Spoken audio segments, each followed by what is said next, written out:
آج محترم عمران خان صاحب کی تاریخ تھی جو چیف جسٹس اسلام آباد ہائی کورٹ کی ڈویژن بینچ کے پاس لگی ہوئی تھی۔ 12 بجے کا ٹائم تھا، 12 بجے سے ہم 1:45 بجے تک بیٹھے رہے اور پسینے میں شرابور ہو کر بیٹھے رہے۔ کبھی ایسا نہیں ہوا کہ بالا عدالتوں میں وقت دیا جائے، اور اس وقت کے برعکس جو ہے یہ میجسٹریٹوں میں تو ہوا کرتا تھا کہ چیمبر میں ریٹائرنگ روم میں بیٹھ کے چائے پیتے رہتے تھے یا ٹی وی دیکھتے رہتے تھے۔ ہائی کورٹوں میں کبھی ایسا نہیں ہوا تھا۔ میں نے شکایت بھی برملا کی، اگرچہ چیف جسٹس صاحب نے اس کی معذرت کی، لیکن میں نے کہا جی یہ کرٹسیز ختم ہو گئی ہیں، ہم آپ کی عزت کرتے تھے، آپ کو ہمارا عزت بھی ملحوظ ہونی چاہیے۔ ہم پسینے سے شرابور ہو کر جو ہے یہاں 2 گھنٹے سے بیٹھے ہوئے ہیں، اور آپ نے جو ہے ٹائم دے کے ابھی نہیں آئے۔ اور پھر میں نے ان کو بتایا کہ خان صاحب کے ساتھ یہ ایڈیشنل سیشن جج جیل میں جا گیا ہے انسپیکشن کرنے کے لیے، اور اس نے لکھا ہے کہ خان کے کمرے کے باہر جو ہے وہ لگا ہوا تھا کیمرہ لگا ہوا تھا، جو ان کو نہانے کی جگہ اور جو ان کو انخلا کی جگہ تھی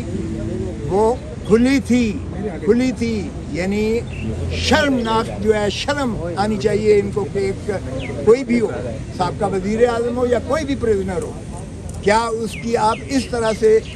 پرائیویسی میں کیمرے نکال کے اس کو نہاتا دیکھیں، یا وہ اپنا انخلا کے لیے جائے اور آپ اس کی جو ہے اس طرح سے تصویریں کیمرے میں دیکھتے پھریں۔ یہ آج تک نہیں ہوتا دنیا میں، یہ ہو رہا ہے عمران خان کے ساتھ۔ اور پھر اس نے کہا کہ ایڈیشنل سیشن جج نے رپورٹ دی ہے جو میں نے آج پیش کی ہے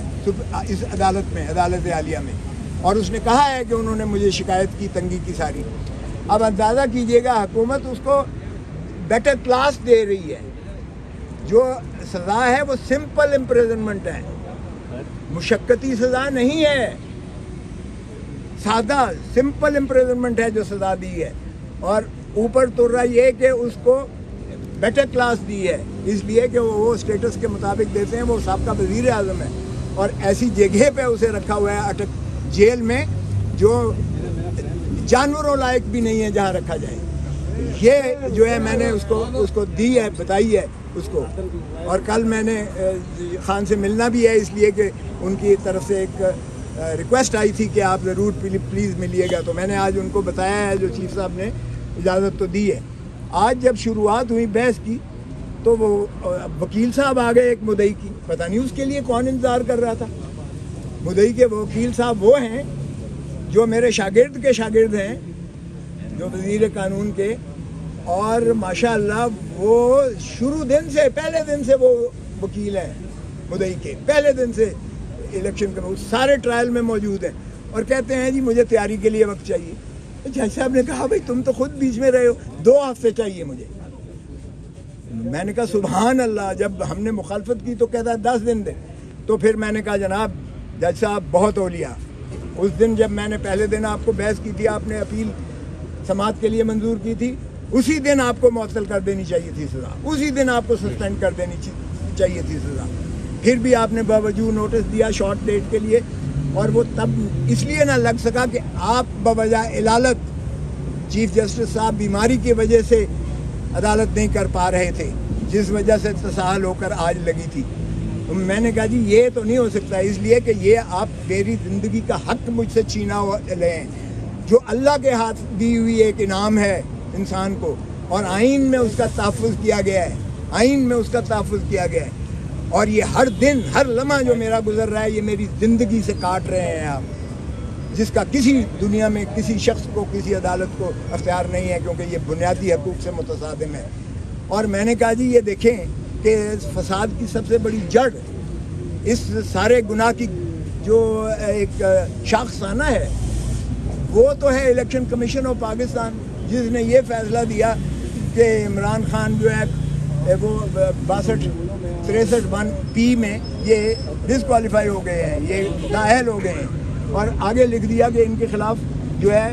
فوجداری مقدمہ بھی قائم کیا جائے۔ اچھا اب اندازہ کریں کہ وہ آرڈر لاہور ہائی کورٹ میں چیلنج ہوا، اور اس میں ایڈمٹ ہو گیا ہے، اور اس میں کہا گیا کہ کوئی اس کے خلاف کارروائی نہیں کی جائے گی، کوئی کارروائی نہیں کی جائے گی اس کے پاداش میں۔ اور دیکھیں کتنے کھلے ننگے طور پر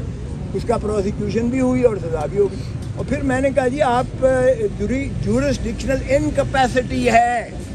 اس عدالت کو اختیار ہی نہیں تھا ایڈیشنل سیشن جج کو یہ کیس سننے کا, اس لیے کہ سیکشن 193 CRPC کہتا ہے کہ کوئی سیشن کورٹ براہ راست کوئی کیس نہیں سن سکتا, وہ میجسٹریٹ کے پاس جاتا ہے, میجسٹریٹ ریفرل کرتا ہے 193 میں کورٹ آف سیشن اگر ہو. اور میں نے 2022 سپریم کورٹ منتھلی ریویو کا حوالہ دیا ایگزیکٹ اسی نقطے پر انہوں نے سیشن کے آرڈر کو سیٹیسفائڈ کر دیا ایگزیکٹ اسی پر. تو پھر میں نے کہا جی یہ تو سارا ٹرائل ہی جو ہے غیر آئینی ہے اور یہ اس کی سزا جو ہے وہ کالعدم ہے اور یہ نان ایسٹ ہے. پھر میں نے کہا جی دوسری بات یہ ہے کہ یہ کمپلینٹ جو مدعی کیا گیا ہے جیسے الیکشن آفیسر وہ کر ہی نہیں سکتا کمپلینٹ جو ہے یہ الیکشن ایکٹ کے تحت, کیونکہ اس میں election commission of Pakistan complaint کر سکتی ہے یا الیکشن کمیشن آف پاکستان کسی کو ڈیلیگیٹ کر سکتی ہے. یہاں سیکٹری الیکشن کمیشن نہیں ہے, سیکٹری وہ ایک ملازم ہوتا ہے, وہ کمپلینٹ جو ہے کر رہا ہے وہ کیسے کر سکتا ہے, نہ اس کو کوئی ڈیلیگیشن ہے. سیکٹری جو ہے وہ ڈسٹرکٹ الیکشن آفیسر کو دے رہا ہے اور ڈسٹرکٹ الیکشن آفیسر جو ہے کمپلینٹ کر رہا ہے. تو یہ کمپلینٹ ہی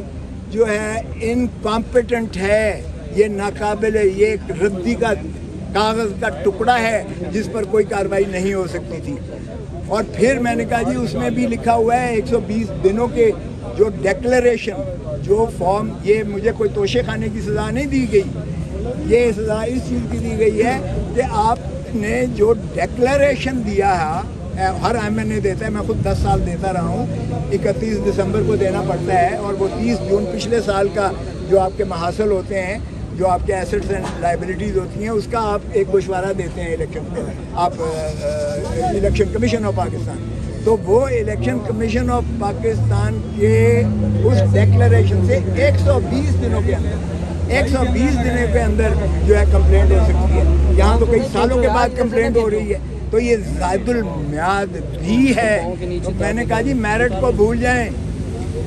میرٹ بھی اگر جائیں گے تو اس میں بھی میں نے ہر چیز ایکسپلین کی ہوئی ہے, ڈھیلے کی اس میں کوئی ایسی نہ تو خزانے کا معاملہ انوالو ہے. اور پھر میں نے خواجہ آصف کے سپریم کورٹ کا حوالہ دیا. خواجہ آصف جو بڑا دھنتر بنتا ہے اس وقت, وہ ملازم تھا UAE میں, اور ہما وقت ملازم تھا, فل ٹائم ملازم تھا, اور تنخواہ لیتا تھا جب وہ یہاں ڈیفنس منسٹر بھی تھا, جب فارن منسٹر بھی تھا. اور اس کو جب نااہل کیا ہائی کورٹ نے, تو سپریم کورٹ نے یہ کہہ کر اس کو جو ہے کر دیا کہ جی وہ ہر نااہلی, ہر چیز کی جو ہے اندراج ذکر نہ کرنا ڈیکلریشن میں, وہ کرپشن نہیں ہوتی ہے. ڈیکلریشن میں اگر کوئی کرپشن سے حاصل کیا ہوا پیسہ ہو, یہاں تو کوئی کرپشن کا سوال ہی پیدا نہیں ہوتا ہے. اگر توشہ خانہ کا سارا کیس بھی لے لیں, کرپشن تو ہے ہی نہیں. مروجہ وقت کے مطابق پیسے دے کے خان صاحب نے لیا,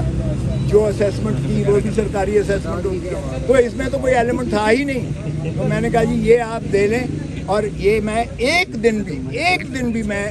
آپ کو تاریخ دینے کے حق میں نہیں ہوں, کیونکہ ہمارے اوپر بہت زیادہ پریشر ہے کہ آپ سے یہ نہ سنوائے جائیں کیسز, کیونکہ آپ نے جتنے فیصلے کیے ہیں آپ نے سارے عمران خان کے خلاف فیصلے کیے ہیں, اور جب آپ منظور بھی کرتے تھے تو پھر اسی کے پاس واپس بھیج دیتے تھے. کبھی آج تک ہوا ہے کہ نگرانی ایکسیپٹ کی جائے, ریویژن ایکسیپٹ کی جائے, اور پھر اسی کو کہا جائے کہ تم فیصلہ کرو, جو فیصلہ آلریڈی دے چکا ہے. 2 مرتبہ یہی کیا گیا. اور پھر میں نے کہا جی کہ اگر آج آپ ملتوی کریں گے تو پھر آج خواجہ حارث نہیں آیا,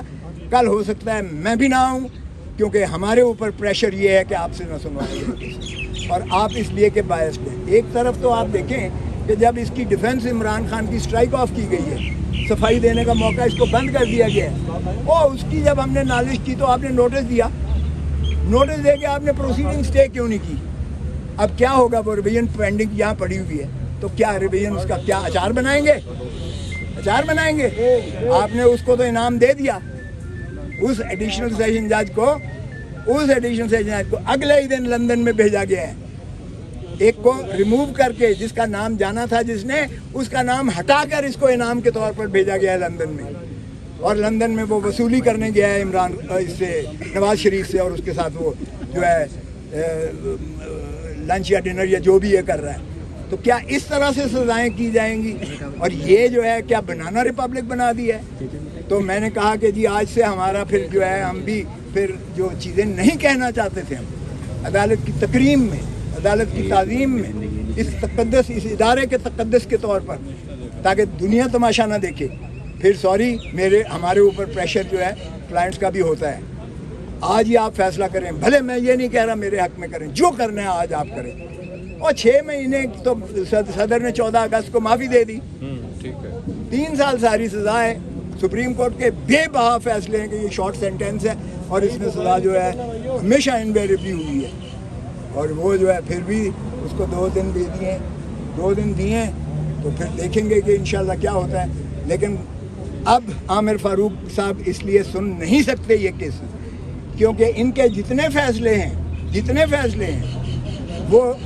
انہی کے فیصلوں کی وجہ سے اس نے سزا کیا. تو کیا ہم اپنے ہی فیصلوں کے خلاف یہ اپیل سنیں گے؟ کیا یہ اپنے